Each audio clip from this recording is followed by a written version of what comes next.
Magandang hapon po sa bawat isa. Good afternoon po. Amen. I love that song. Amen. Nothing could I do. Wala po tayong maipagmamalaki, kapatid, kung pag-uusapan pagpunta sa langit at mga bagay dito sa buhay. Wala naman talaga tayong pagmamalaki. Kinahabagan lang po tayo ng Panginoon.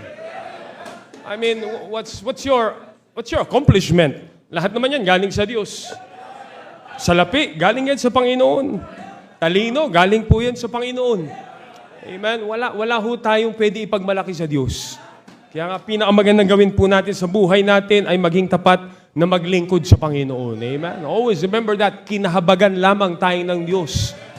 When you talk about mercy, we do not get the things that we deserve. And we all deserve hell. Amen. Pero salamat, ang biyaya naman, it points out na we are getting the things we do not deserve. We do not deserve heaven, pero binigay ito sa atin ng Panginoon.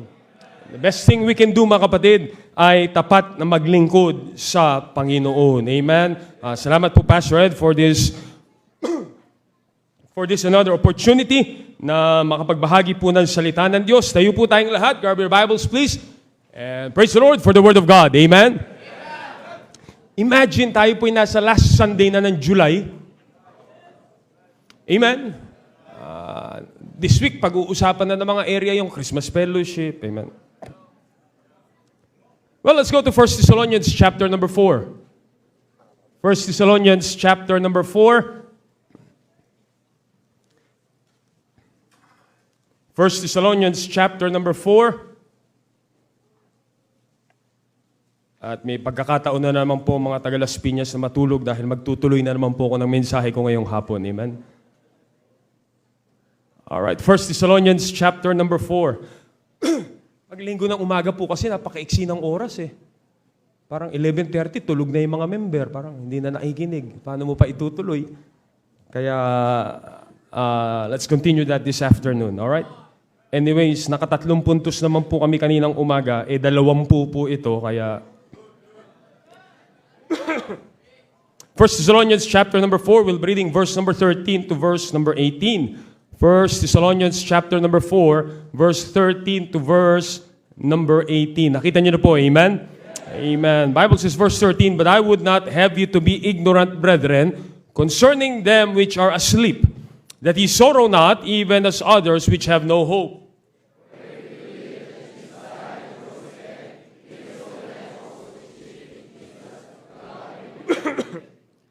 For this we say unto you by the word of the Lord, that we which are alive and remain unto the coming of the Lord shall not prevent them which are asleep.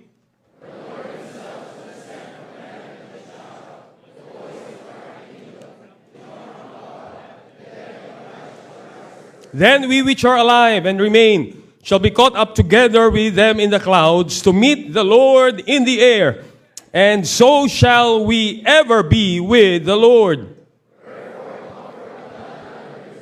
Amen. Hindi ko po alam sino po nagpe-prepare ng kanta ng choir, but salamat po for that song because really it will be a moment when we see Jesus. Amen. Ang kasunod pong inaabangan natin sa ating kalendaryo ng mga mananampalataya ay ang pagtunog ng trumpeta. Amen. We are now, from that time Jesus established His church, we are now on that church age. And next in line sa ating Christian calendar ay higit pa po kaysa Pasko. Amen. Higit pa po kaysa Holy Week. Ang sunod na inaabangan po natin sa kalendaryo ng mananampalataya ay ang pagtunog ng trumpeta. Ang pagbabalik ng Panginoon. And how we wish na pag tumunog ang trumpeta, buhay pa tayo. Amen. And that's what we're going to study tonight. Ready for His return. Ready for His return. Dakilang Diyos, salamat po sa mga talatang aming binasa. Pagpapalain niyo po, Panginoon, as we study your word tonight. Tulungan niyo po, Panginoon, na kami po, katulad po na sinabi ni Apostol Pablo, ay hindi po maging ignorante patungkol sa bagay na ito, kundi sa kaalamang pong ito ay magkaroon po kami ng tamang behavior, preparation po, Panginoon, mas maiayos po namin ang buhay namin bilang mga anak ng Diyos dahil isa pong bagay ang tiyak, kayo po'y babalik muli. At sa inyong pagbabalik po, Panginoon, ay kukunin nyo ang inyong mga anak. And knowing all this, there will be a proper Christian living so that we can prepare better for the future po, Panginoon. Help your servant this morning. I just want to be a blessing and a help. At sa mga mananampalataya, O Diyos, na marahil alam na po nila ang timetable nito, magkaroon pa rin po kami ng mapagkumbabang puso na makinig at matuto at lumago bilang mga mananampalataya. Sa pangalan ni Jesus, Amen. Amen. Thank you. Be seated, please. And thank you for standing. Ang simbahan po sa Thessalonica, isa po sa tinatag ni Apostol Pablo o isa po sa batang simbahan na nasimulan ni Apostol Pablo ng kanyang second missionary journey. And although sila po ay masayang tumanggap ng ebanghelyo, nung sila'y nangaligtas, nakaranas po sila ng persecution. That church in Thessalonica ay nakaranas po sila ng matinding pag-uusig na nagtulak po kay Apostol Pablo na mas maagang umalis at hindi niya pa na ituturo ang maraming katuruan. That's why it left the church of Thessalonica with many questions na hindi nasasagot. And through these letters na binigay ni Apostol Pablo, dito po niya in-educate ang mga mananampalataya sa Thessalonica. Kaya nga sabi niya dito sa verse number 13, and he is not using that word lightly, katulad ng pagkaintindi po natin. When he said, I would not have you to be ignorant, brethren, he's trying to say sa mga mananampalataya sa Thessalonica, ayaw ko na hindi nyo alam ang patungkol sa bagay nito.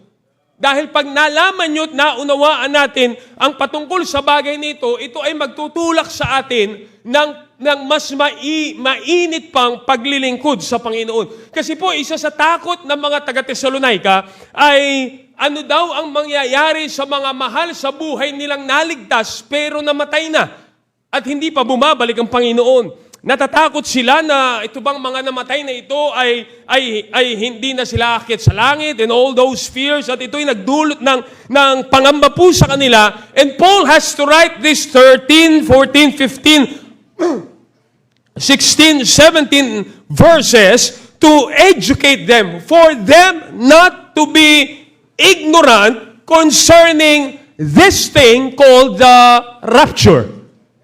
And I am afraid na sa paglaki po ng simbahan, dumarating ang mga bagong mananampalataya, dumarating ang maraming Kristiyano, at pag tayo ay, I'll use the Bible word, ignorant regarding this rapture, we tend to live ang buhay Kristiyano natin haphazard dahil hindi natin nakikita ang halaga na minsan pa ay babalik ang Panginoon. Kaya nga po, nais ni Apostol Pablo na malaman dito ng mga taga-Thessalonica na your future is secure, therefore, kailangan na lang natin maglingkod ng tapat ngayong panahon natin. Pag nasapan, sabi ko nga po sa inyo, next on our timetable would be the rapture.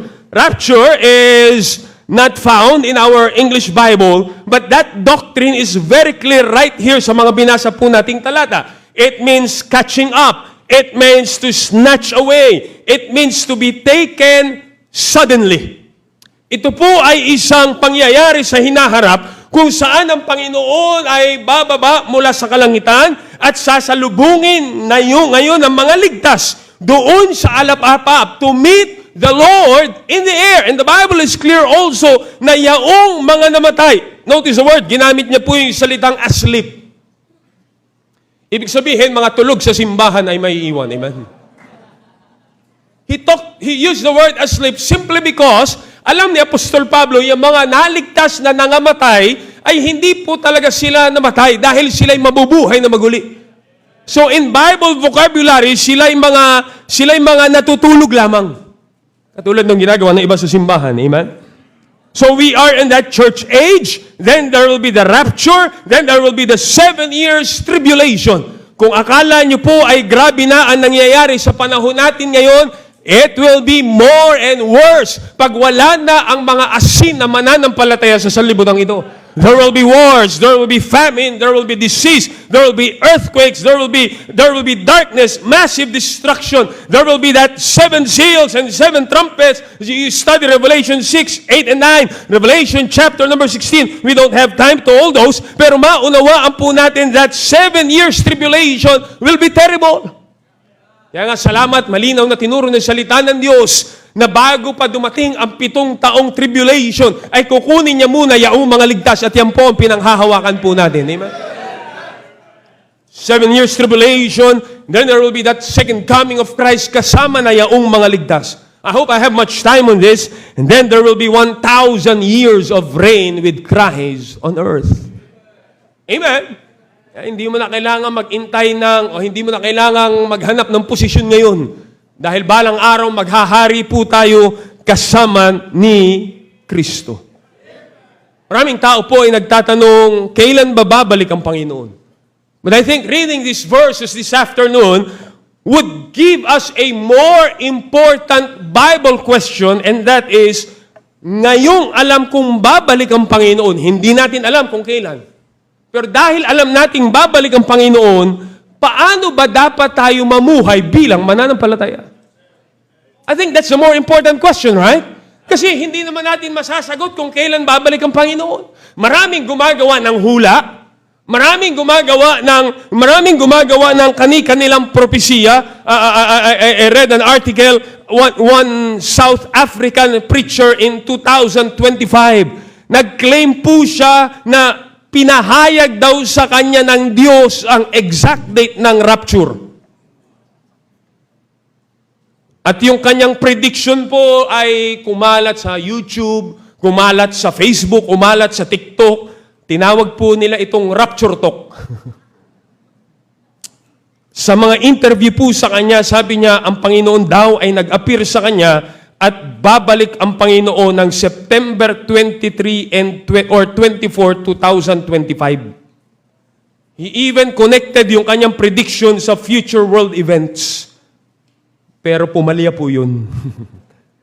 Pero nakakalungkot, maraming naniwala doon. May mga taong nag-resign sa trabaho, nagbenta ng ari-arian, inalis nila yung mga anak nila sa paaralan, sila'y nanatiling gising at inintay nila ang pagbabalik ng Panginoon. But within 2 days, walang nangyari. And this South African preacher, sabi niya, yung original date daw ay dapat na-convert from another calendar system, kaya mali po yung kanyang prediction. Kaya minove niya, in-adjust niya naman. Ginawa niya October. Kaya lang nung lumipas po yung October, palya pa rin. Kaya nga po, hindi natin mapipredict. The Bible is very clear, walang makakaalam kailan babalik ang Panginoon. Pero sa bagay ang tiyak, hindi man natin malalaman ang exact date ng pagbabalik ng Panginoon, ang pwede natin magawa ay mamuhay tayo na handa sa pagbabalik ng Panginoon. This morning, I mentioned 3 things. Number 1, let's live with a blessed hope. Let's live with a blessed hope. Tulog muna kayo dyan, alright? The Bible says in verse number 13, "But I would not have you to be ignorant, brethren, concerning them which are asleep. Ye sorrow not, even as others which have no hope." Isang bagay ang aangat sa mga mananampalataya ay yung alam natin tayo ay merong totoong pag-asa. Amen? Pag-asa na babalik ang Diyos. You see, I love that word hope dahil ito ay isang napakalaking motivating factor sa maraming bagay. Kaya ka nag-a-apply ng trabaho, kaya ka nangungutang dahil inaakala mo sa pangungutang mo, ikaw ay makakabili ng ticket, makakapagtrabaho sa ibang bansa, kikita na malaking salapi at maaahon mo ang pamilya mo sa hirap and all those things. Why? Ikaw ay nagkakaroon ng pag-asa. You see, it motivates you to do something. Kaya mga lalaki tumatawid ng 7 bundok, lumalangoy ng 5 ilog, may pag-asa na sasagutin sila. You see, you are pushed to do something when you have hope.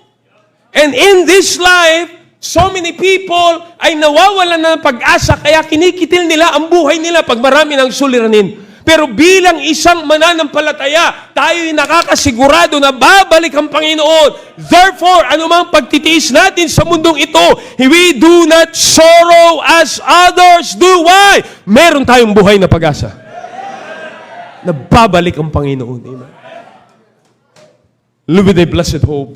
This morning I talked about living holiness. In verse number 3, the Bible says, "For that is the will of God, even your sanctification, that ye should abstain from fornication." Verse number 7 says, "For God hath not called us unto uncleanness, but unto holiness." yung pagkalagay ng salita ng Diyos sa kabanalan, bago niya itinuro po ang pagbabalik ng Panginoon, yan po ay hindi aksidente dahil nais ipakita sa atin ng salita ng Diyos na tayo nabubuhay sa mundong puno ng kasalanan. At ang pamantayan natin, kaya tayo ay nagsusumikap, mamuhay ng merong kabanalan. The Bible uses that word, sanctification. Hiwalay sa sistema ng sanlibutan dahil alam natin, babalik ang Panginoon.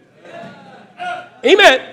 Hindi tayo gumagawa ng mabuti para pumunta sa langit. Tayo gumagawa ng mabuti dahil tiyak natin ang langit. Hindi tayo umiiwas sa kasalanan dahil takot lamang tayo sa tao, takot lamang tayo sa pastor, takot lang tayo ma-trending sa social media. Pero ang mananampalataya ay inihihiwalay niya ang sarili niya palayo sa kasalanan dahil alam niya, balang araw, haharap tayo sa Diyos na merong galit sa kasalanan. And there must be Christians who will live in holiness. Mga kabataang lumalayo sa immoralidad, mga mata nating iniiwas natin sa mga bagay na hindi dapat natin tinitingnan, mga tenga natin na inaalis natin sa mga bagay na hindi natin dapat pinapakinggan, mga bibig natin na iniiwas natin sa pananalita na hindi dapat natin sinasabi, not because of any other reason, but because we know we are a child of God at alam natin magbibigay sulit tayo sa Diyos at ang mananampalataya ay dapat mabuhay ng merong kabanalan. Amen. Hindi ka umiiwas sa kasalanan dahil baka makita ka ng area leader mo. Ilang beses na po ako dyan sa Pasita naglalakad, pambihira. Mamaya-maya, may nag-ring na telepono. May makakasalubong ka. Tatago yung sigarilyo sa likod. Ay, sir, good afternoon po. Nausok naman yung likod niya din. Nakakalungkot kapag ang pamantayan natin ng paggawa ng tama ay gawa lamang nakikita tayo ng tao. Living a holy life is never commanded by man. It is through the Word of God. This is the will of God. Even your sanctification. This morning I talked about live in blessed hope. Live in holiness. Pagtingin ko kanina sa relo, 11:30 na, naka-number 2 pa lang ako. Hinabol ko po yung number 3. Verse number 18 says, wherefore comfort one another with His words. Knowing Christ will return, let's be an encourager. Let's encourage brethren, bilang mananampalataya, bilang miyembro ng simbahan, hamunin natin at maging hamon ito sa bawat isa na babalik ang Panginoon. At dahil babalik ang Panginoon, tayo mas maging tapat pa sa Panginoon. Amen? Tayo ay maging kalakasan ng ating mananampalataya. Kapwa mananampalataya, tayo mas lalo pang maging tapat sa simbahan kung saan tayo nilagay ng Panginoon. Amen? Let's be an encourager. Dahil ang mga kapwa mananampalatayang ito, guess what? Habang buhay ho tayo magsasama-sama sa langit. Amen? Yung ayaw mo makita dito, magkikita kayo sa langit yan habang buhay. Kaya batiin mo na yan, amen? Be an encourager. Let me go to my 4th point. Bilisan po natin, baka bumalik ng Panginoon, amen? These are just basic things na nais ko pong maunawaan po natin. I want us to understand. Jesus Christ will return again. Amen? Babalik po ang Panginoon. Now, hindi po tinapos ni Apostol Pablo yung turo niya sa verse 13 to verse number 17 about the rapture at hindi niya po sinabing, sige, pagdebatihan niyo ang mga bagay na yan. Hindi niya po tinuro ito at sinabi niya, sige, gumawa kayo ng mga hula patungkol kung kailan nababalik ang Panginoon. He said, comfort one another with His words. And I want you to go back to 1 Thessalonians chapter number 1. 1 Thessalonians chapter number 1. Are you still with me? Amen? Pag nawa tayo matagpuan ng Diyos, pagbalik niya, tulog ka sa simbahan. Amen? 1 Thessalonians chapter number 1. Look at the verse. For they themselves show of us what manner of entering we had unto you, and how ye turned to God from idols to serve the living and true God. Look at verse number 10. And to, what's the word? And to, what's the word? Wait for His Son from heaven, whom He raised from the dead, even Jesus, which delivered us from wrath to come. Now understand this. Isa pong simbahan na puno ng commendation ni Apostol Pablo ng kanilang katapatan sa paglilingkod sa Panginoon ay itong simbahan sa Thessalonica.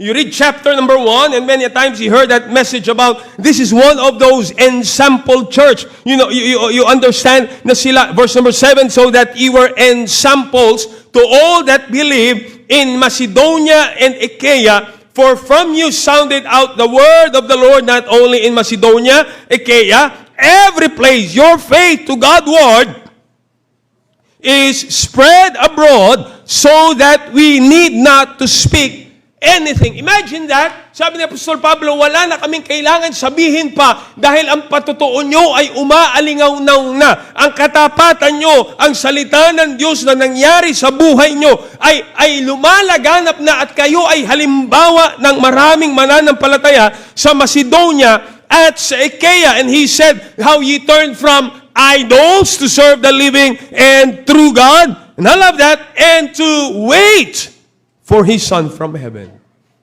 Ito po, mga mananampalataya na nag-iintay sa pagbabalik ng Panginoon. Now, understand, when we talk about waiting, hindi po ibig sabihin ito, wala silang ginagawa. Alright? That waiting here simply means they are serving faithfully. Naglilingkod ng merong katapatan. The Bible gave us the doctrine of rapture or these last things or this return of Christ, hindi po para magkaroon lang tayo ng edukasyon na babalik ang Panginoon. But from that education na alam nating babalik ang Panginoon, there must be a transformation paano natin hinaharap ang buhay bilang isang Kristiyano. And I believe the fourth thing that the Bible is wanting to teach us this afternoon is this. Kung tayo nag-aabang sa pagbabalik ng Panginoon, very basic truth, let us serve faithfully. Amen? Let us learn to serve God faithfully. Ang kaalaman na babalik ang Panginoon ay dapat lalong magtulak sa atin na maging tapat sa Diyos. Amen? Tayo po ay iniligtas ng Diyos, hindi lamang para pumunta sa langit. You've heard that many times from this pulpit. Tayo iniligtas ng Diyos, hindi para lamang masabing wala na tayo sa tradisyon ng sanlibutan. Ikaw ay iniligtas ng Diyos, hindi lamang para masabi na nailigtas ka mula sa isang kulto na gumagawa ng mga maling practice at iniligtas ka sa isang reliyon na hindi na sumasamba sa patay na Diyos-Diyosan. Look at the verse. The Bible is saying here, na unawaan nila nung sila'y naligtas, they turned to God from idols. Ang desisyon nila ay hindi lamang sila tumalikod sa Diyos-Diyosan, hindi lamang nila tinalikuran yung reliyon nila, hindi lamang nila inalis yung mga maling bagay sa buhay nila, pero gumawa sila ng direksyon at desisyon na hindi ko lang aalisin ang mga maling bagay sa buhay ko, kundi magiging tapat ako sa Panginoon. Oh, how many Christians stop right here in the middle na tatalikuran natin ang mga maling bagay. Tatalikuran natin ang maling pananampalataya. Tinalikuran mo ang maling reliyon. Tinalikuran mo ang maling kaisipan. At salamat, minulat tayo ng salita ng Diyos. Pero ang paglilingkod sa Panginoon does not end on turning from idols. The Bible is saying here, there must be a point in our life that you will serve the living and true God. Magkakaroon ka ng katapatan na maglingkod ng tapat sa buhay na Diyos. Na-realize mo, buhay ang Diyos na pinaglilingkuran mo. At siya'y babalik. Ng Kristiyano ang, ako, hindi na ako sumasamba sa Diyos-Diyosan. Binasag na namin yung rebulto namin. Hindi po ako yun. Right? Hindi na kami nagsisimbang gabi, hindi na kami nangungumunyon, hindi na kami nagbibinyag. Yung iba, hindi na ako nagbibisyo. Minsan, you have turned from so many things of this world. But let me ask you something. Are you serving the living and true God? Meron ka bang paglilingkod na ginagawa sa Diyos? Meron ka bang sakripisyo na ginagawa para sa Panginoon? Meron ka bang pinapakitang patotoo na ikaw ay hindi lamang tumalikod sa Diyos-Diyosan, tumalikod sa mga bagay ng sanlibutan ito, tumalikod sa kasalanan, kundi meron ka bang patotoo na hindi mo lang ito tinalikuran, kundi naglilingkod ka ng tapat sa Diyos? You read Ephesians, you read Colossians, the Bible talks about you put off the old man, but you put on the new man. Hindi ka pwede magdesisyon ng hindi ka na ganito, pero wala kang ibang desisyon na gagawin. Tama? Amen? And Paul is encouraging the people of Thessalonica, all right, now you know, now you are no more ignorant, balang araw, babalik ang Diyos. Then it should push us to serve faithfully. Amen? Alala niyo po yung parable of the talents? That's a very well-known story, right? In Matthew chapter number 24, pinagkatiwalaan ng 5, pinagkatiwalaan ng 2, pinagkatiwalaan ng 1 talent. And that's what we are right now, mga mananampalataya na pinagkatiwalaan ng Diyos. You may be a 5-talent Christian, you may be a 2-talent Christian, you may be just 1-talent Christian, pero hindi tinitingnan ng Diyos ganong karaming talento. Ang tinitingnan ng Diyos, tapat ba siya, tapat ba tayo sa pinagkatiwala ng Diyos? Sabi ko nga po lagi, takot tayo lagi sa boss natin pag may pinagkatiwala sa ating trabaho. Takot tayo lagi sa TL natin pag kami email sa yung assignment para sa iyo. At talaga namang ipupuyat, isasakripisyo mo ito para mabigyan ka lamang ng patotoo na tapat ka sa trabaho mo. Amen? And this parable of the talents shows that so much na yung pinagkatiwalaan ng 5, you know, this parable already, the pinagkatiwalaan ng 2, pinagkatiwalaan ng 1, hindi po sila binigyan ng commendation ng Diyos because marami siyang talent. Binigyan siya ng commendation ng Diyos dahil dun sa pinagkatiwala sa kanyang 5, naging tapat siya. Dun sa pinagkatiwala sa kanyang 2, naging tapat siya. At dun sa taong pinagkatiwalaan ng 1, hindi siya naging, ano bang commendation ng Diyos? Well done, thou good and faithful. Amen? You know what pushed him to be faithful? Kasi yung pinagkatiwala sa kanyang talento, yung pinagkatiwala sa kanyang abilidad, alam niya balang araw, ipagsusulit niya ito dun sa master na nagkatiwala sa kanya. Amen? Alam niya balang araw, babalik yung kanyang master at haharap siya sa kanyang master. And because of that, he has to serve faithfully. He enumerated that in chapter number 5. Sabi ng Bible, and we beseech you, brethren. Sabi, paano ba maging tapat? And we beseech you, brethren, know them which labor among you and over you in the Lord. Admonish them. Esteem them very highly in love for their work's sake. Verse number 15, none render evil for evil unto any man. Verse 16, rejoice evermore, pray without ceasing, in everything give thanks, quench not the Holy Spirit, despise not the prophesying, prove all things, hold fast to that which is good. You see, verse number 24 says, faithful is he that calleth you, who will also do it. Just simple things. Bible is telling us, babalik ang Panginoon at dapat tayo ay maging mabuting katiwala sa mga bagay na ipinagkatiwala sa atin ng Diyos. One thing we lost in Christianity, nalimutan natin ang katotohanan na balang araw magbibigay sulit tayo sa Diyos. Romans 14:12. Open your Bibles, please. Romans. Are you still listening? Amen? Romans chapter 14, verse number 12.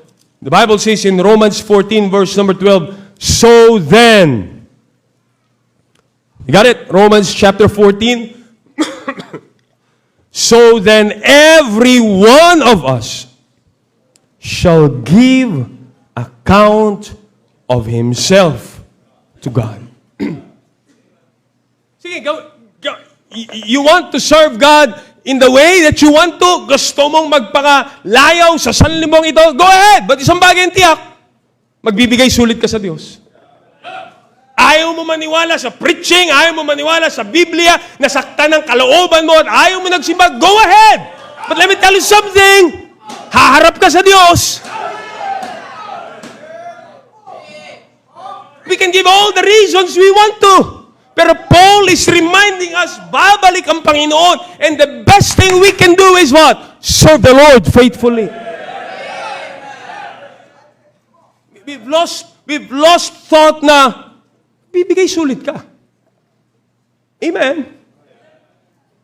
We can make all the excuses. We can make all the reasons we want to. Ano ba sabi nung one talent servant? Tinago ko po kasi ito, kasi po, ganito, kasi... You can have all the excuses you want to. Pero don't miss the point. You will still give account. Maharap ka pa rin sa Diyos na naglalang sa'yo. That's why the Bible says in Ecclesiastes, you remember that, Ecclesiastes? Fear God. Tingnan niyo po, Ecclesiastes chapter number 12. Ecclesiastes. Alam ko po, mahirap hanapin po yan, pero kunyari lang makita nyo. Amen? Haharap naman kayo sa Diyos eh.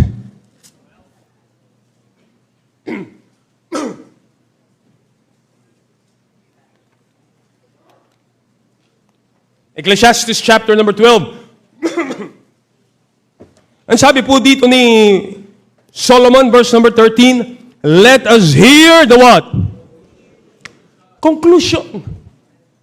Pag sinabi ng conclusion, syempre, hindi opinion, conclusion. Amen?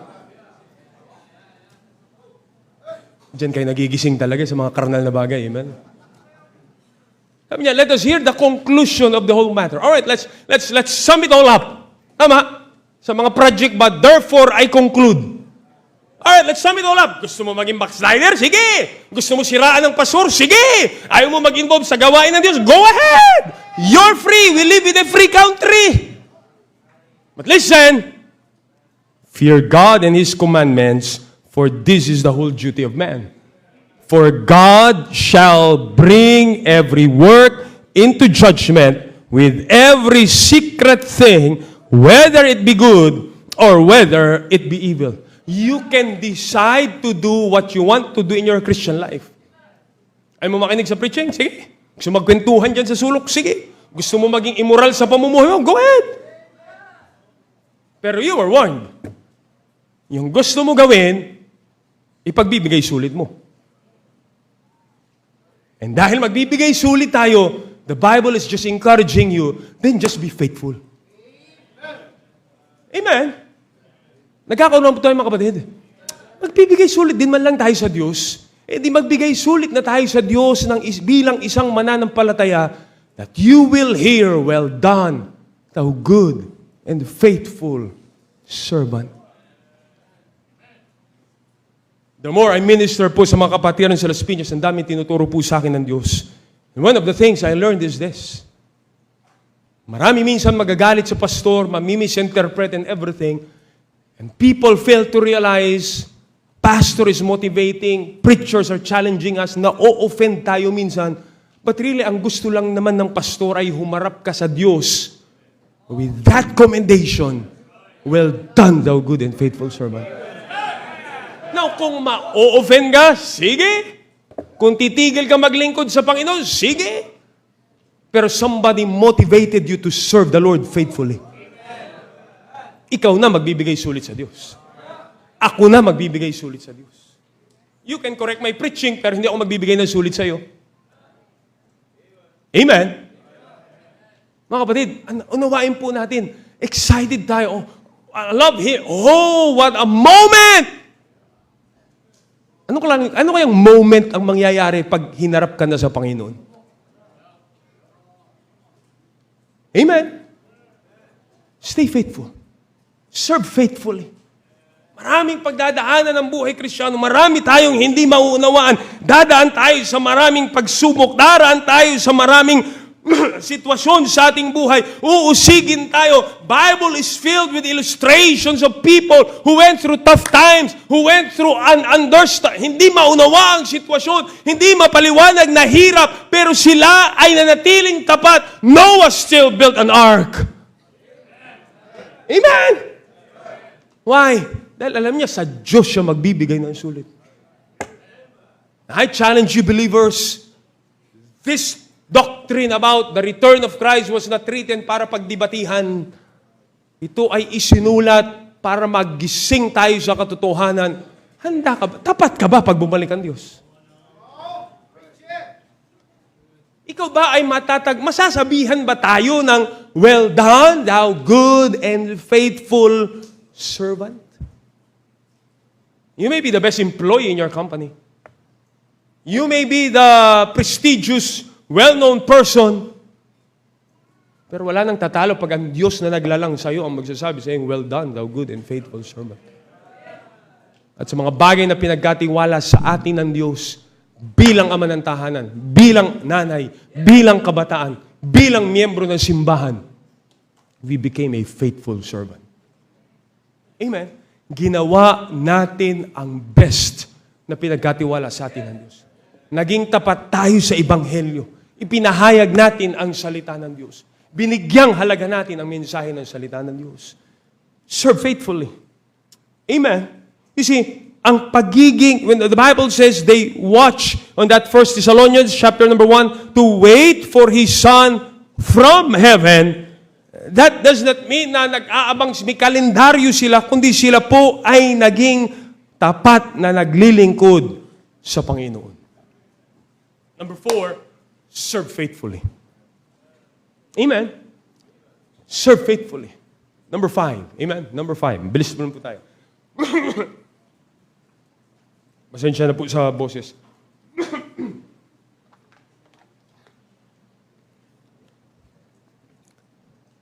Number 5, I want you to notice chapter 4. Let's go back to chapter number 4. Verse number 16. Are you still with me? Amen. Chapter 4, verse 16 and verse number 17. For the Lord Himself shall descend from heaven with a shout, with the voice of the archangel, with the trump of God, and the dead in Christ shall rise first. Then we which are alive. Amen. Sana bumalik ang Panginoon, buhay pa tayo, no? Amen.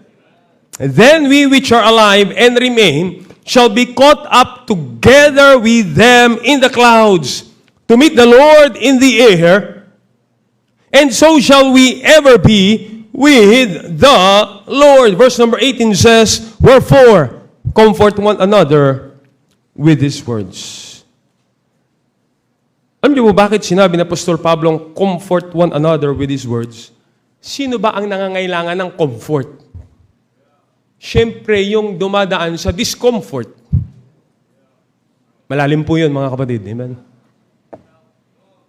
Pag ikaw ay dumadaan sa sitwasyong hindi komportable, you want a tap on the back. Amen? Gusto mo makaramdam man lang ng kaginhawaan. Right? Na lahat ng ginagawa mong pagtitiis, kahirapan, something, you will reap something out of all those things. That's why number 4, I want you to understand. Or number 5, I want you to understand. Because Christ will return soon. Let's persevere through the hard times. Persevere through the hard times. Alright. Sinabihan po sila ni Apostol Pablo ng mga bagay nito dahil sila ay inuusig bilang mga mananampalataya. At ang mga panguusig pong ito'y nangangailangan ng kasiguraduhan na anumang hirap, anumang sakit, anumang problema ay temporary lamang. Amen? Di ho ba? Di ba nung mga kabataan, nung ikaw bubunutan ng ngipin, anong comfort sa'yo? Yan, parang kagat lang yan ng langgam. Pero hindi sinabi sa'yo, ganong kalaraming langgam. Pero na-comfort ka. Di ba? Hindi sinabi sa'yo na 10,000 langgam na kagat. Pero na-comfort ka. You see, when you are in pain, you are looking for some comfort. Right? You're looking for something na, sige, titiisin ko to dahil alam ko, kaya ko ito kahit mahirap. And Paul is simply saying to these people at Thessalonica, even in chapter number 1, verse number 6, and ye became followers of us and of the Lord, having received the word in much what? Affliction, with joy of the Holy Ghost. In chapter number 2, verse number 14, for ye, brethren, became followers of the churches of God, which in Judea are in Christ Jesus, for ye also have what? Suffered like things of your own countrymen, even as they have of the Jews. Chapter number 3, verse number 3, that no man should be moved by these afflictions, for yourselves know that we are appointed thereunto. Verse number 4, for verily, when ye were with you, we told you before that we should suffer tribulation. Verse number 5, for this cause, when I could no longer forbear, I sent to know your faith, lest by some means the tempter have tempted you, and our labor be in vain. Paul is simply saying, sa buhay Kristiyano, there will be sufferings. There will be hard times. Sa paglilingkod sa Panginoon, there will be sacrifices. At pag sakripisyo, hindi magiging madali. Sakripisyo nga eh. At yan minsan ang tinatakbuhan natin bilang mananampalataya. Ayoko maglingkod sa Panginoon kasi may sakripisyo. Napupuyat ako. Hindi ako babalik ng linggo ng hapon. Hindi ako babalik ng prayer meeting. Hindi ako magsusoul winning kasi uusigin ako. Mapupuyat ako. Maraming trabaho matitenga and all those things na iniisip natin na sayang naman. But yet realizing lahat ng sakripisyo, lahat ng extra mile na gagawin mo para sa Panginoon, lahat ng pagpupuyat na ginagawa mo para sa gawain ng Diyos, lahat ng panguusig na nahaharap mo bilang mananampalataya is just challenging you na kahit mahirap ay nagpapatuloy dahil alam mo, babalik ang Diyos. Nuusig ka, natawanan ka, pinupunitan ka ng trucks. Alam niyo po ba, maraming Kristiyano humihinto pag kami panguusig na. Pag mahirap na. Ang mindset natin lagi, ang Kristyanismo, gagawin ko hanggang kaya at hanggang madali. Kaya, di ba, dyan naman tayo nagsimula. Sunday morning Christian, madali lang yan, linggo ng umaga. Pero pag pinabalik ka na ng hapon, teka, medyo yung labahin mo, magsasakripisyo na. Medyo gagabihin ka na ng uwi. So may sakripisyo na, ayaw mo na. Pero the more you grow in your faith, you understand, kailangan ko pala ng konting sakripisyo. Amen? Amen? Lumalago ka. And when you understand, there will be hard times in Christian life. Alam niyo po, bakit nag-uusap po kami kanina may bahay, hindi po siya gumawa ng outline ko. Amen? Pero nag-uusap lang po kami.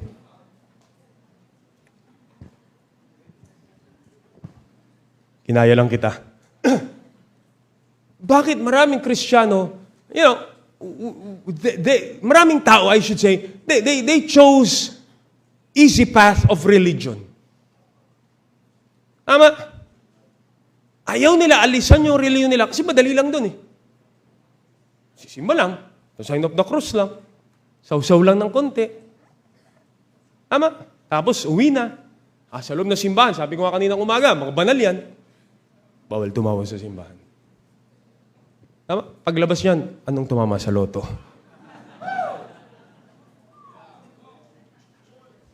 The mindset is they can love God in the easiest way they want to, without sacrifice. Tama?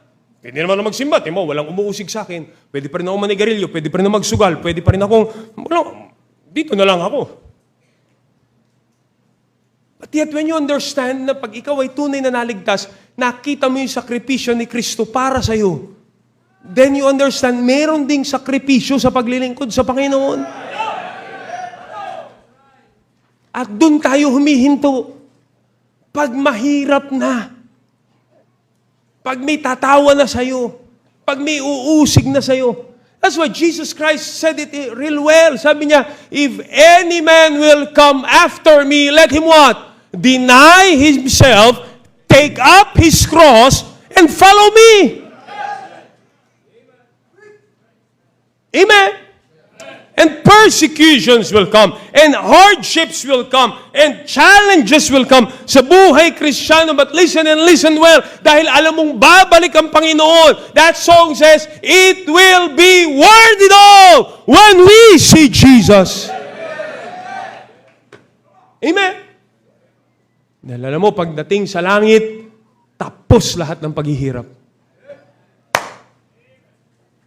May kabuluhan lahat ng pagpupuyat para sa gawain ng Diyos. May kabuluhan lahat ng pagsasakripisyo mo para sa Panginoon. May kabuluhan lahat ng pagising mo na maaga, pagising ng iyong mga anak, dadalhin mo sa simbahan, magko-commute kayo, naglalakad kayo, nag-aakay kayo ng kaluluwa. Walang nakakakita dito sa lupa, pero alam mo lahat yan ay mayroong kabuluhan sa harapan ng Diyos at babalik ang Panginoon. And when we lose focus on that, humihinto na tayo pag mahirap na. Pag humaba na yung service, sumisimangot na tayo. Pag may sacrificial giving na, nagmumugto ka na sa isang sulok. Pagka ayaw mo na ng programa ng simbahan, nagre-reklamo na tayo. Understand? It's about time. Sabi, si BBM Las Piñas is 9 years old. Mga kapatid, sabi ko nga sa kanila, it's about time for us to grow up in our Christian life. Tayo na dapat nauunawaan muna ang gawain ng Diyos. Dapat tayo na yung nagsasakripisyo para sa Panginoon. Tayo na nakikita natin ang mga pagpapagal ng ating pastor and just wanting to help missions and missionaries. Dapat nauunawaan na natin ito at hindi na tayong kritiko sa gawain ng Diyos. Amen. Sabi ko sa mga full-time namin, kung mindset nyo, nainggit kayo kay Pastor, biyahe kayo ng biyahe, madali lang naman yan eh. Magtayo kayo ng maraming misyon sa iba't ibang bansa. After 50 years, puntahan nyo din.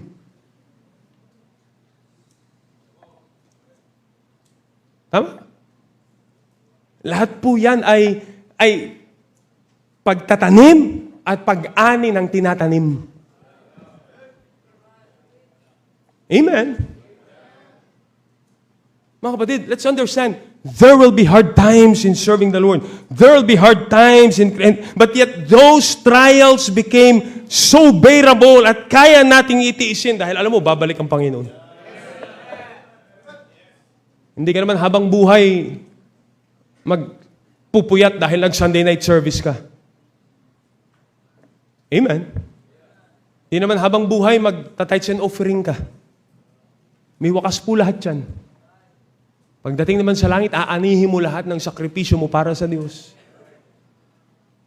Persevere through hard times. Lastly, number 6. Are you still with me? Amen?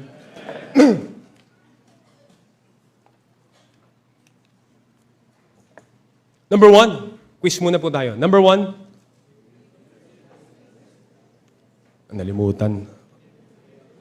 Bagsak to sa mga exam ba? Babalik na ang Diyos, bagsak pa rin kayo sa exam. Number 1, live with the blessed hope. Number 2, amen. Bukas limot nyo na to, pero at least hanggang ngayong gabi naalala nyo, amen. Number 3, be an encourager. Number 4, serve faithfully. Number 5, persevere through hard times. Number 6, very basic truth, let's live with eternal perspective. It all boils down to this. Let's all live with eternal perspective. I want you to go to chapter number 5. Chapter number 5, tingnan niyo po sabi ng Bible, for yourselves know, verse number 1. Sorry. But of times and seasons, brethren, ye have no need that I write unto you. Verse number 2. For yourselves know perfectly that the day of the Lord so cometh as a what? Thief in the night. Kaya nga po, walang nakakalam kung kailan babalik ang Panginoon. Look at verse number 6. Therefore, let us not sleep. Amen? Magandang verse yan sa church. Amen? Let us not sleep, as others do. As backsliders do. Amen? But let us watch and be sober. Verse number 7, for they that sleep, sleep in the night. And they that be drunken, are drunken in the night. But let us who are of the day, talking about the saved people right here, be sober, putting on the breastplate of faith and love, for an helmet, hope of salvation. For God hath not appointed us to wrath, but obtained salvation by our Lord Jesus Christ, who died for us, that whether we wake or sleep, we should live together with Him. Number 6 and last, let's live with eternal perspective. Ang katotohanan po ng pagbabalik ng Panginoon ay nagbibigay sa atin ng paalala. We sing that song, this world is not my home, I'm just a passing through. My treasures are laid up somewhere beyond the blue. Ang pagbabalik ng Panginoon ay magbigay sa atin ng paalala. Kapatid, listen, hindi ka na taga rito. Amen? You will not live in this earth forever.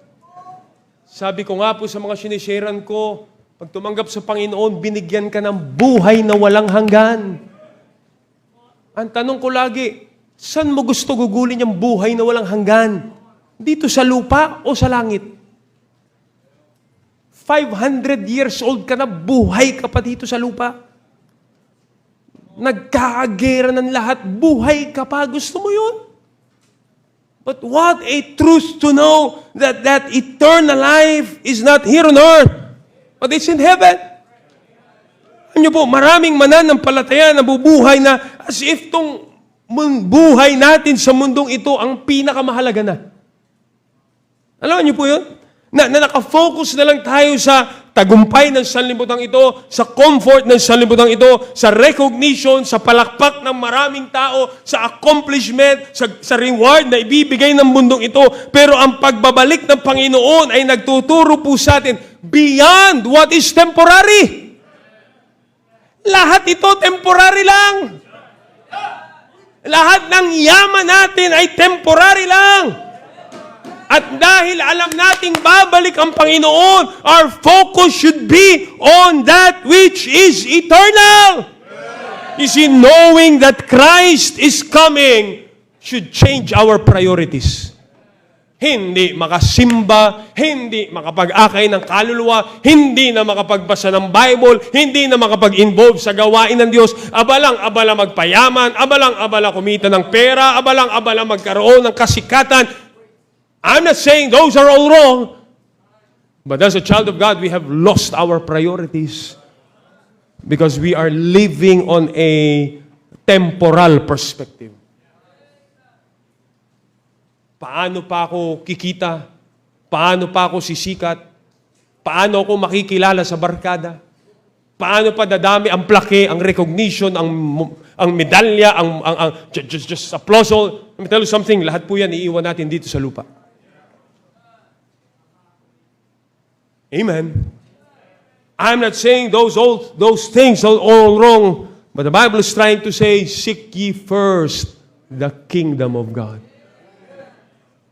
Tinutulungan po tayong maunawaan na ang mga ginagawa natin para sa kaharian ng Diyos ang meron lamang eternal na kabuluhan.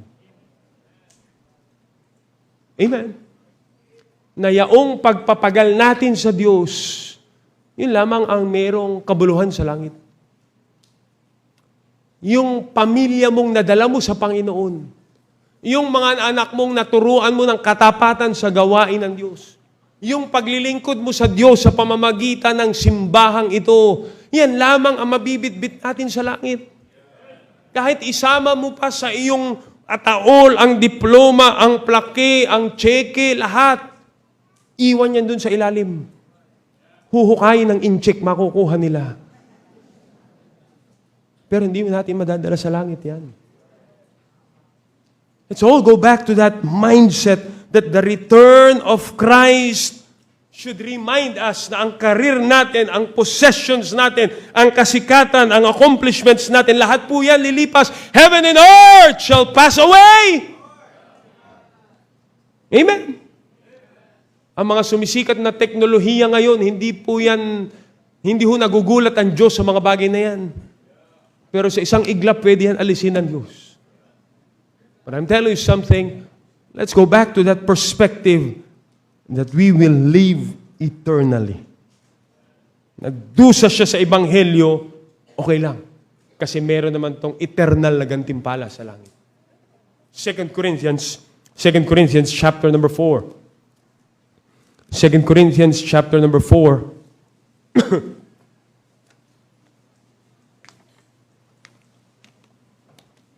The Bible says in verse number 16,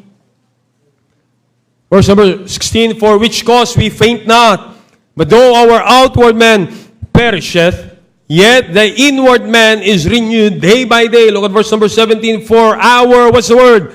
Light affliction, which is but for a what?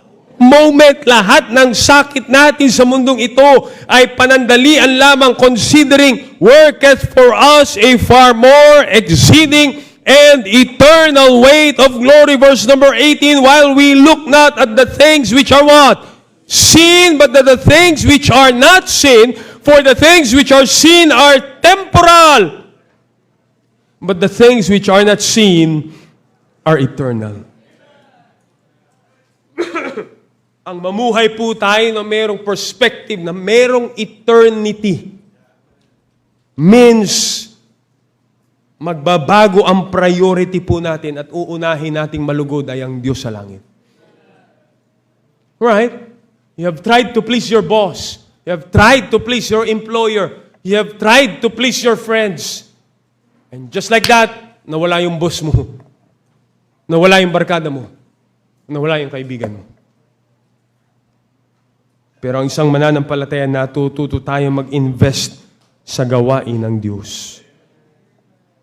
Being ready for the return of Christ reminds us na sa buhay pong ito, dapat naghahanda tayo for eternity. I love that. One day, the Bible says, the trumpet will sound.